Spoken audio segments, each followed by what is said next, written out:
साठी गेला। तर संजय राऊतांकडून सामनातील रोखठोकमधून खळबळजनक दावे करण्यात आले। शिंदे समाधी अवस्थेकडे पोहोचलेत असं शिवसेनेच्या आमदारांना विमान प्रवासामध्ये आपल्याला सांगितल्याचं राऊत यांनी सामनामधून म्हटलंय। मुख्यमंत्रीपद न मिळाल्यानं शिंदे समाधी अवस्थेमध्ये असल्याचं शिवसेनेच्या आमदारांना सांगितलं असा खळबळजनक गौप्यस्फोट सामनातून करण्यात आलाय।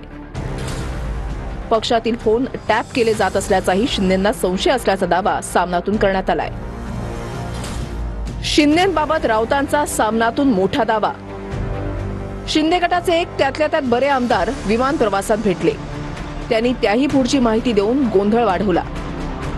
शिंदेंचा आमदार शिंदे हे स्वतःला अपमानित केल्याच्या दुःखातून बाहेर पडायला तयार नाहीत। 2.5 वर्षाच्या मुख्यमंत्रीपदाच्या काळात शिंदे आणि फडणवीस यांची तोंड 2 दिशांना होती। आता फडणवीस त्याचे उट्टे काढत आहेत कारण शिंदे यांच्या हातामध्ये काहीच राहिलं नाही। राऊत मुख्यमंत्रीपद पुन्हा मिळालं नाही याच दुखोट्यात शिंदे अजून आहेत काय? शिंदेंचा आमदार ते त्याच्याही पलीकडच्या समाधी अवस्थेकडे पोहोचले आहेत आणि शून्यात पोहोचलेत। राऊत शिंदे यांना धक्का बसला आहे काय? शिंदेंचे आमदार ते मनानं कोलमडले आहेत। राऊत का काय झालंय? शिंदेंचा आमदार निवडणुका तुमच्याच नेतृत्वाखाली लढू आणि 2024 नंतरही पुन्हा तुम्हीच मुख्यमंत्री असाल, चिंता करू नका। निवडणुकीत सडळ हस्ते खर्च करा असं आश्वासन अमित शहा यांनी शिंदे यांना दिलं होतं।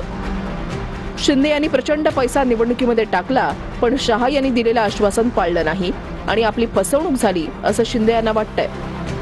शिंदे आणि त्यांच्या लोकांचे फोन टॅप केले जात आहेत असं शिंदे यांना खात्रीनं वाटतंय आणि दिल्लीच्या एजन्सी आपल्या हालचालींवर पाळत ठेवून असल्याचा शिंदे यांना संशय आहे। पण शिंदे यांची आता पुरती कोंडी झाली आहे।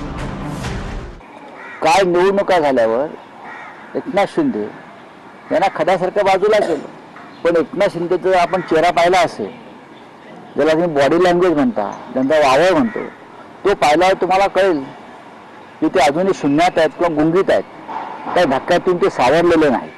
आणि दुसरं म्हणजे बीजेपीने दिलेला शब्द पाळला नाही अमित शहाने, दुसरा धक्का। दुसऱ्यांच्या घरात डोकवण्यापेक्षा, दुसऱ्यांच्या बारशावर जाऊन प्रसाद खाण्यापेक्षा स्वतःच्या पक्षाची लायकी आणि स्वतःच्या पक्षामध्ये स्वतःचं स्थान आणि स्वतःच्या मालकाच्या पक्षामध्ये अजून किती काळ राहणार याबद्दल थोडा संजय राजाराम राऊतनी महाराष्ट्राला आता उत्तर दिलं पाहिजे।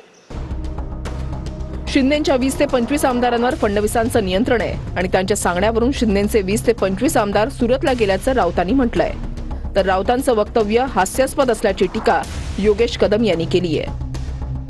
शिंदे गटातल्या किमान 20 ते 25 आमदारांच्या गटावर देवेंद्र फडणवीस यांचं पूर्ण नियंत्रण आहे, कारण हे 20-25 लोक जे आहेत हे देवेंद्र फडणवीस किंवा अमित शहा यांच्या सांगण्यावरून सुरतला गेले, एकनाथ शिंदेसाठी नाहीत।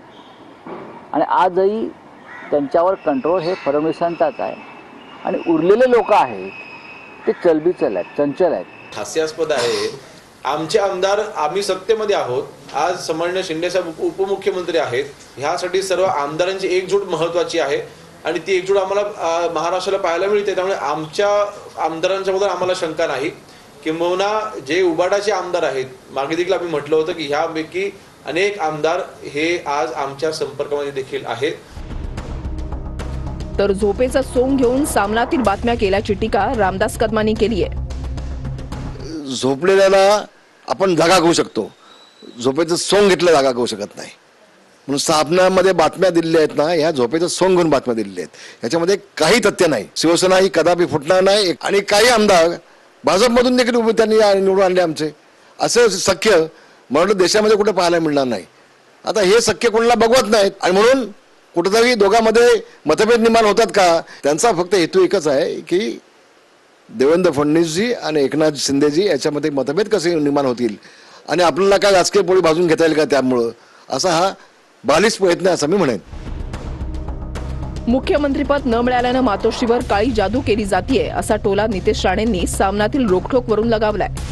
तर फडणवीस सध्या वर्षा बंगल्यावर राहायला का जात नाहीत असा सवाल करत राऊतांनी पलटवार केलाय।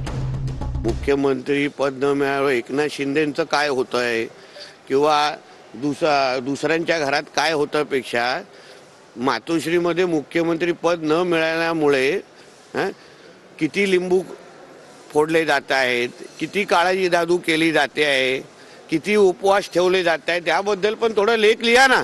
काळी जादू म्हणताय ना, देवेंद्र फडणवीस अद्याप मुख्यमंत्र्यांच्या अधिकृत निवासस्थानी राहायला का जात नाही याचं उत्तर या काळी जादूवाल्याने द्यावं. कळलं? माझ्या नादाला लागू नका.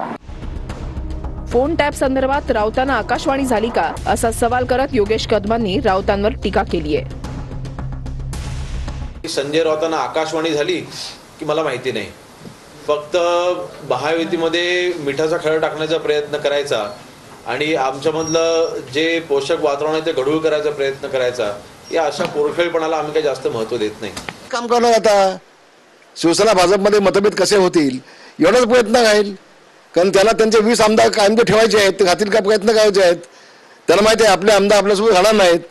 महाराष्ट्रातला सगळा शिवसैनिक आता एकनाथ शिंदेकडे येतोय, धावतोय, सगळे प्रवेश करत आहेत. आता आमदारांना कसं थांबवता येईल त्यासाठी हा प्रयत्न त्यांचा चालू आहे. संजय राऊतांनी लिहिलेलं आहे, सामनामधून टीका केलेली आहे की सगळ्या आमदारांचे फोन टाईप होतात. तो का टेलिफोन ऑपरेटर आहे का? तो का टेलिफोन ऑपरेटर आहे का? संजय राऊतचं वाक्य असे त्याला चांगलं दिसत नाही आणि त्यामुळे तो जो बातम्या देतो ते सगळ्या खोट्या असतात, दिशाभूल करणारे असतात.